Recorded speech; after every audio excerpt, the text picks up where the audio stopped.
Hi, my name is Alicia Moniz, and I'm a Microsoft MVP as well as a Kafka and Azure Evangelista here at Confluent. Welcome to the Kafka and Azure Learning Series, a series of topics you can easily digest in 5 minutes or less.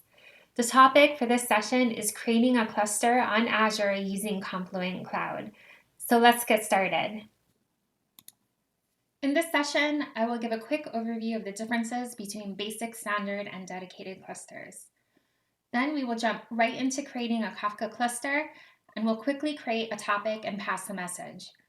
To enable development access, we will generate API keys, and to decommission our resources, we will delete our cluster.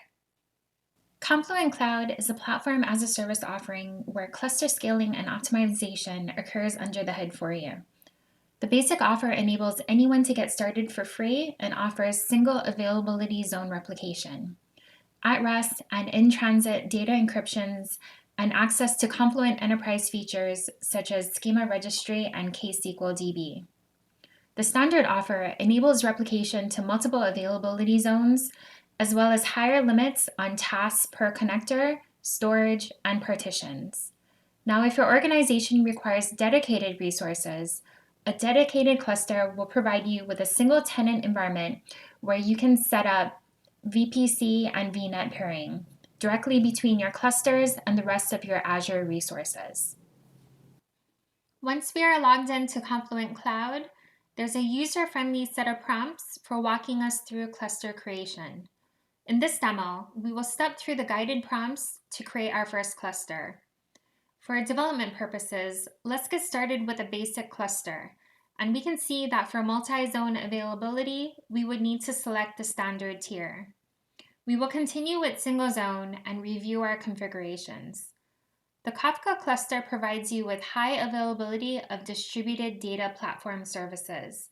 The cluster provides redundancy, the ability to fail over to secondary resources, as well as the ability to scale dynamically.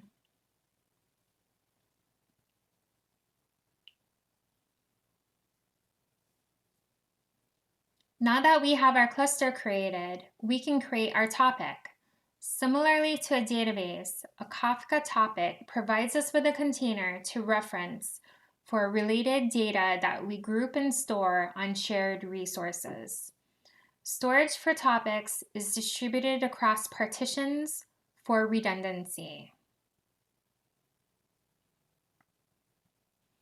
Similar to the record that is added to a database table, a message is data stored within a topic container.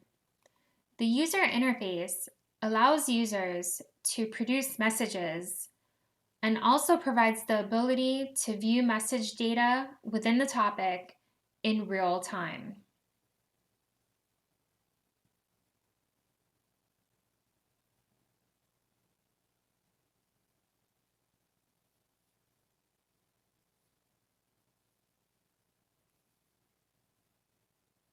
Developers can securely access data with API keys and have options for using Kafka Java clients, Kafka Streams APIs, or clients for C, C++, .NET, Python, and Go.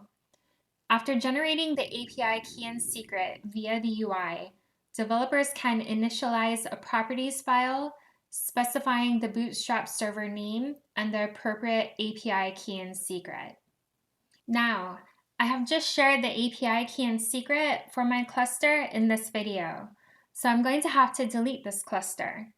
When you're ready to clean up unused resources, you can navigate to Cluster Settings and hit Delete Cluster.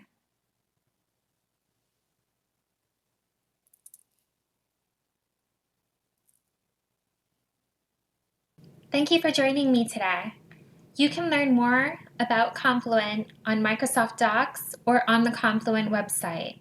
If you are looking for opportunities to engage with fellow Kafka enthusiasts, you can join our community on Slack or visit our community forum hosted on forum.confluent.io. While you are there, don't forget to see whether there is a local meetup hosted near you. Thank you. I appreciated your time today, and I'm looking forward to seeing you in my next session.